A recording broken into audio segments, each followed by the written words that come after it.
Hermes. Why Ina love you so much? Ikasya niya talaga yung sarili niya dyan sa may lagayan ko ng makeup. Abuti na lang, hindi niya hinuhulog. Basta papatong lang sa dyan. Ang hirap ano? Hermes, hirap magkasya ano? O, diba? Buti na lang hindi yan tinatanggal at nilalaroan. Okay na? Comfortable na? Halwa? Comfortable ko na sa ganyang posisyon. Halwin ko.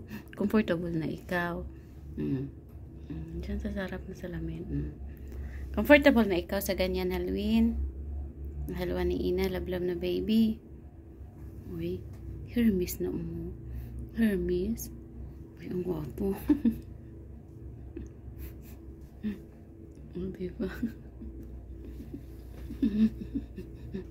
Ewan ko ba, ako lang ba may mga babies na ganito. Hilig-hilig matulog dyan. Dati tinatago ko yan kasi ano nila nilaruan, kinukuha nila tapos Hermes, Alwin, look at me. Hermes, oh my god, Hermes. Tapos nagbabasa ako ng libro ng Kristiyano Islam. Halwa. Oh, you are so cute there. Oh, you are so cute, Halwa there.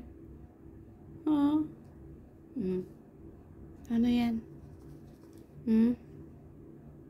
Ano yan? Sige, i-fix ang sarili mo dyan.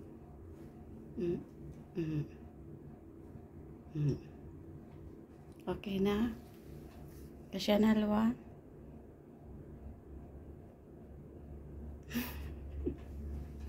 Happy? Happy? Ay, lambot na lang ginoo ko. Ay na lang ko. Be, happy ang babies na yan?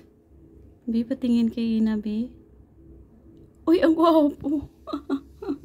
Ang gwapo naman ang baby na yan. Why you are so gwapo, Alwin? Uy. Kasi ikaw sa lagayan ni Ina. Ano? Uy. Uy, ang gwapo. Sa lahat sila magkapatid siya yung pinakamaliit. Kaya kasya ka sa kahit saang bagay. Oh, satisfied?